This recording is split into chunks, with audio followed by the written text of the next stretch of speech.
Assalamualaikum warahmatullahi wabarakatuh. Sebelum melakukan presentasi kali ini, izinkanlah kami memperkenalkan diri masing-masing. Nama saya Amelia Kartikasari dari kelas 12 Akuntansi. Nama saya Diva Syeful Amraini dari kelas 12 Akuntansi. Nama saya Risma Tunaradiba dari kelas 12 Akuntansi. Di sini kami akan membahas tema akuntansi dengan judul Manajemen Piutang. Manajemen piutang, sebuah perusahaan dalam aktivitas transaksinya ada yang menimbulkan piutang, yaitu transaksi penjualan secara kredit, di mana pembayaran dilakukan oleh pihak yang bersangkutan, disebut juga debitur, sesuai kesepakatan dan perjanjian bersama perusahaan kreditur. Oleh karena itu, diperlukan pengelolaan dan pengendalian piutang yang tepat. Pengendalian piutang oleh perusahaan. Pengendalian piutang adalah salah satu cara yang dilakukan perusahaan untuk mengantisipasi terjadinya piutang tak tertagih. Dengan adanya pengelolaan piutang, perusahaan berharap dapat meminimalisasi kerugian yang ditimbulkan dari adanya piutang tak tertagih tersebut. Tindakan perusahaan dalam pengendalian piutang. Perusahaan harus melakukan beberapa tindakan untuk mengendalikan piutang. Di antaranya sebagai berikut. 1. Melakukan seleksi kepada calon debitur sebelum dilakukan penjualan kredit kepadanya. 2. Menetapkan syarat kredit yang paling menguntungkan perusahaan. 3. Melakukan pemisahan fungsi-fungsi piutang. 4. Memindahkan resiko piutang tertagih ke entitas lain. 5. Menjual piutang kepada entitas lain, disebut juga anjak piutang. 6. Menetapkan beban piutang tak tertagih. Kegiatan yang dapat dilakukan dalam pengelolaan piutang. Piutang yang dapat tertagih nanti akan memberikan pendapatan bagi perusahaan. Tetapi, jika piutang tidak tertagih, nanti akan memberikan resiko terhadap perusahaan. Oleh karena itu, diperlukan pengelolaan piutang yang dapat dimulai dengan cara membuat kartu piutang untuk masing-masing debitur, surat konfirmasi saldo, laporan rekapitulasi piutang, metode penghapusan, serta taksiran piutang tak tertagih. Sebelum kita membahas materi secara rinci, alangkah lebih baiknya kita kenali dulu apa itu piutang dan apa saja piutang itu. Pengertian piutang ada yang secara sempit maupun secara luas. Piutang secara sempit diartikan sebagai tagihan yang hanya dapat diselesaikan dengan diterimanya uang di masa yang akan datang. Sedangkan piutang secara luas dapat diartikan sebagai tagihan atas segala sesuatu hak perusahaan, baik berupa uang, barang, maupun jasa, atau pihak ketiga setelah perusahaan melakukan kewajibannya. Pada dasarnya, piutang dapat dikelompokkan menjadi 3 jenis, yaitu piutang wesel. Piutang berupa perjanjian tertulis antara kreditur dan debitur untuk membayarkan sejumlah uang dengan nilai nominal yang tercantum dalam perjanjian tersebut. Yang kedua yaitu piutang dagang. Piutang yang timbul karena adanya transaksi penjualan barang atau jasa secara kredit.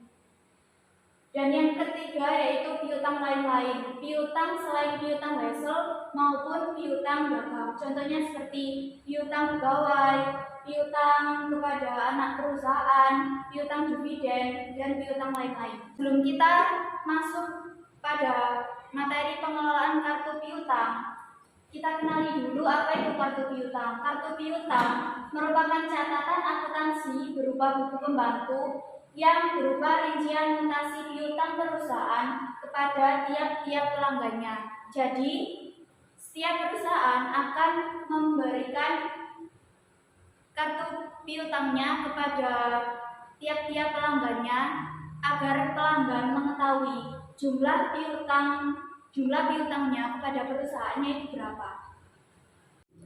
Untuk mengelola kartu piutang juga diperlukan dokumen transaksi.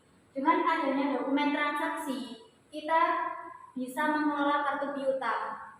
Masing-masing dokumen transaksi mempunyai pengaruh terhadap mutasi piutang. Contohnya seperti dokumen transaksi faktur. Faktur ini adalah dokumen transaksi yang dibuat oleh perusahaan apabila melakukan transaksi penjualan secara kredit. Jadi, faktur ini dokumen transaksi yang dapat menimbulkan adanya piutang. Dalam faktur sendiri juga terdapat beberapa syarat pembayaran. Di antaranya N/30, artinya harga faktur tersebut yang tertulis dalam dokumen transaksi faktur harus dilunasi paling lambat 30 hari setelah terjadinya transaksi. Yang kedua yaitu 2/10 N/30, artinya diberikan potongan sebesar 2% apabila dilakukan pembayaran dalam periode 10 hari setelah tanggal faktur. Dan jika pembayaran dilakukan lebih dari periode 10 hari, maka pembayaran dilakukan secara normal atau tidak mendapatkan potongan sama sekali. Dan pembayaran paling lambat 30 hari terhitung sejak tanggal faktur. Yang ketiga yaitu EOM, end of month, artinya faktur harus dilunasi paling lambat pada akhir bulan pembelian. Yang keempat N/15 EOM, artinya faktur harus dibayar 15 hari sesudah akhir bulan dibuatnya faktur. Yang terakhir yaitu COD atau cash on delivery, artinya harga barang harus dilunasi pada saat pembeli menerima barang tersebut. Selanjutnya yaitu dokumen transaksi bukti kas masuk.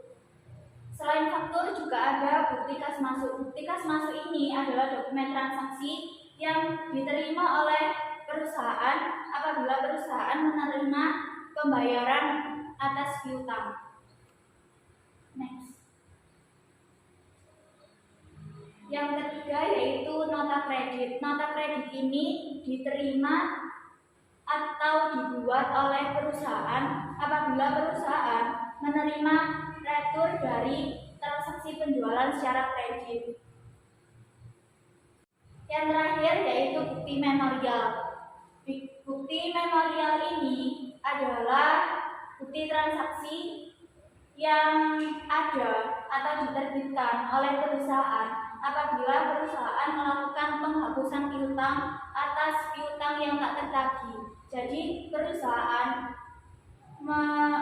membuat bukti memorial ini apabila perusahaan sudah menghitung taksiran kerugian piutang atas lambatnya itu berapa. Jadi perusahaan menerbitkan bukti memorial. Dari dokumen transaksi yang ditayangkan ada 4, yaitu faktur, bukti memorial, bukti kas masuk, maupun nota kredit. Semuanya itu 4 dokumen transaksi tersebut berpengaruh pada piutang dan mempunyai pengaruh transaksinya kepada mutasi pada kartu piutang. Nah, setelah kita mengetahui berbagai macam dokumen transaksi tersebut, dari dokumen transaksi harus dimasukkan atau diposting ke dalam jurnal. Jurnal yang diperlukan untuk pengelolaan kartu piutang itu ada 3. Pertama, jurnal penjualan. Jurnal penjualan untuk mencatat timbulnya piutang karena terdapat transaksi penjualan kredit, yaitu diperkuat dengan dokumen transaksi berupa faktur. Yang kedua, jurnal umum untuk mencatat jika terjadi retur penjualan serta adanya penghapusan piutang.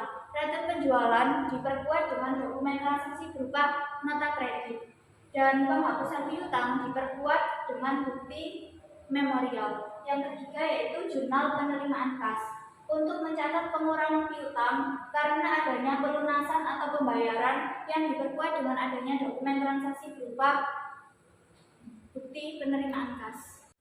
Nah, kita masuki materi prosedur pencatatan ke dalam kartu piutang. Di sini sudah terdapat beberapa jurnal, yaitu jurnal penjualan, jurnal umum, dan jurnal penerimaan kas. Pada jurnal penjualan tertulis tanggal 5, perusahaan melakukan penjualan secara kredit kepada UD Jatayu, dan tanggal 10 juga melakukan penjualan kredit kepada UD Jatayu. Nah, di jurnal umum tercatat tanggal 7 dilakukan retur penjualan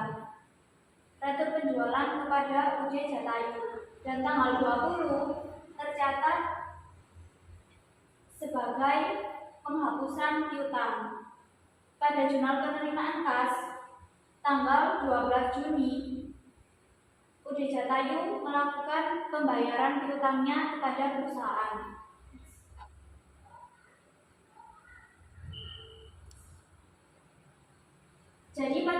piutang tanggal 5 adalah transaksi yang pertama kali tercatat.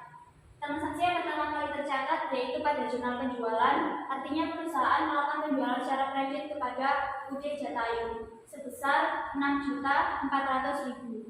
Next. Tercatat tanggal 7 Juni di jurnal umum terdapat retur penjualan sebesar 800.000. Jadi saldonya 6.400.000 ini tadi dikurangi 800.000 jadinya 5.600.000 dan saldonya berada di sebelah kiri. Tanggal 10 tercatat dalam jurnal penjualan, artinya perusahaan melakukan penjualan secara kredit dan timbullah piutang lagi. Timbul piutang lagi dicatat mutasi sebagai debit 6 juta. 6 juta ditambahkan saldonya debit 5.800.000. Jadi saldonya menjadi 11.600.000. Dan tanggal 12 tercatat di jurnal penerimaan kas. Jurnal penerimaan kas artinya UD Jatayu melakukan pembayaran atas piutangnya sebesar 3.600.000. Nah, mutasinya kita taruh di sebelah kredit. Soalnya ini pelunasan piutang. Dan saldonya menjadi saldo 11.600.000 dikurangi 3.600.000 menjadi 8 juta. Dan yang terakhir, kita perusahaan melakukan penghapusan piutang yang tertulis dalam jurnal umum sebesar 3 juta. Saldonya 8 juta dikurangi 3 juta menjadi 5 juta. Jadi UD Jatayu mempunyai piutang kepada perusahaan sebesar 5 juta. Dari saldo piutang yang tertulis, selanjutnya diperlukan surat konfirmasi saldo piutang. Surat konfirmasi saldo piutang adalah bentuk pengawasan terhadap piutang perusahaan. Surat konfirmasi saldo piutang dibedakan menjadi dua jenis berdasarkan jenis transaksinya dan jenis sifatnya.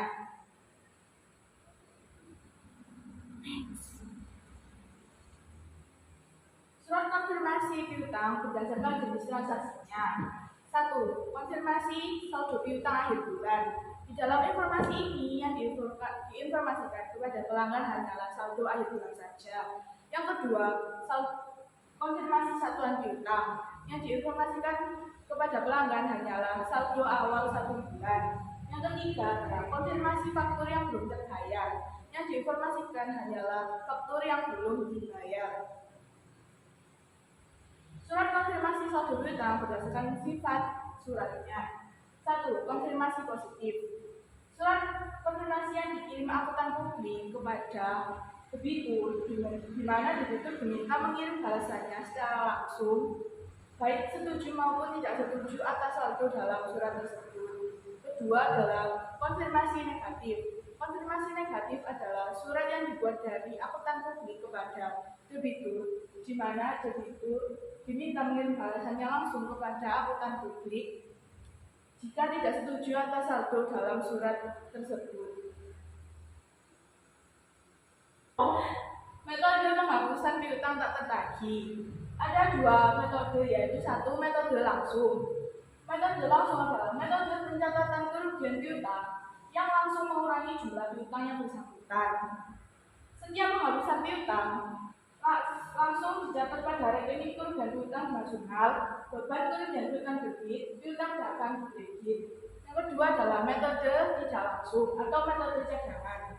Metode pencatatan kerugian piutang yang secara tidak langsung mengurangi piutang yang bersangkutan, tetapi dicatat dalam satu rekening, yaitu rekening cadangan kerugian piutang. Setiap penghapusan piutang langsung dicatat pada rekening kerugian piutang nasional, cadangan kerugian piutang debit, piutang dagang kredit. Taksiran piutang tak tertagih dengan menggunakan pendekatan laba rugi atas dasar penjualan. Contohnya adalah pada buku besar UD Makmur tanggal 31 Desember 2019 terdapat akun sebagai berikut: piutang dagang 90 juta, cadangan kerugian piutang bersaldo kredit 2 juta, dan penjualan 900 juta. Taksiran kerugian piutang ditetapkan sebesar 0,5% dari total penjualan. Maka besarnya taksiran kerugian piutang adalah 0,5% dari 900 juta, hasilnya 4.500.000. Dan jurnal yang dibuat adalah 31 Desember 2019. Beban kerugian piutang debit 4.500.000 dan cadangan kerugian piutang kredit 4.500.000. Yang tidak tertagih dengan pendekatan neraca atas dasar saldo piutang. Jika cadangan kerugian piutang bersaldo kredit pada buku besar Budi Makmur tanggal 31 Desember 2019 terdapat akun sebagai berikut. 1.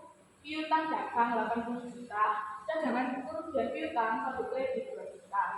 Taksiran kerugian piutang ditetapkan sebesar 3% dan saldo piutang.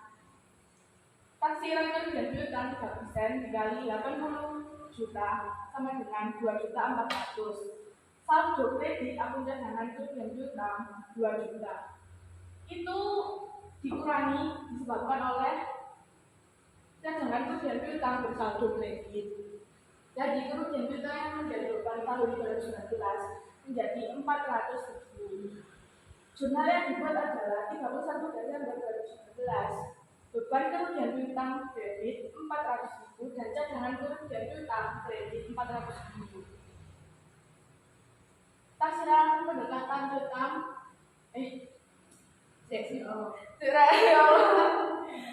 taksiran piutang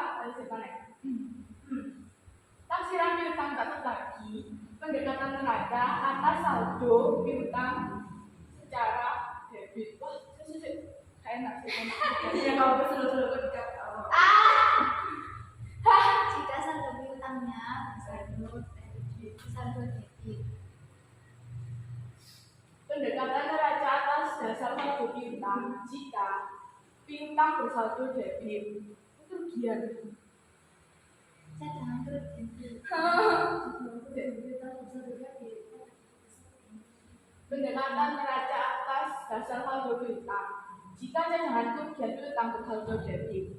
Contohnya pada buku besar Budi Makmur tanggal 31 Desember 2019 terdapat akun-akun sebagai berikut. Piutang dagang 80 juta dan cadangan kerugian piutang bersaldo debit 2 juta. Taksiran kerugian piutang ditetapkan sebesar 3% dari saldo piutang. Taksiran kerugian piutang 3% dikali 80 juta sama dengan 2.400.000. Saldo debit akun cadangan kerugian piutang 2 juta. Karena saldonya debit maka ditambah jadi 4.400.000. Jurnal yang dibuat adalah 31 Desember 2019. Beban kerugian piutang debit 4.400.000 dan cadangan kerugian piutang kredit 4.400.000. Sekian video penjelasan dari kami. Mohon maaf atas segala kekurangannya. Terima kasih dan jangan lupa like-nya ya. Wassalamualaikum warahmatullahi wabarakatuh.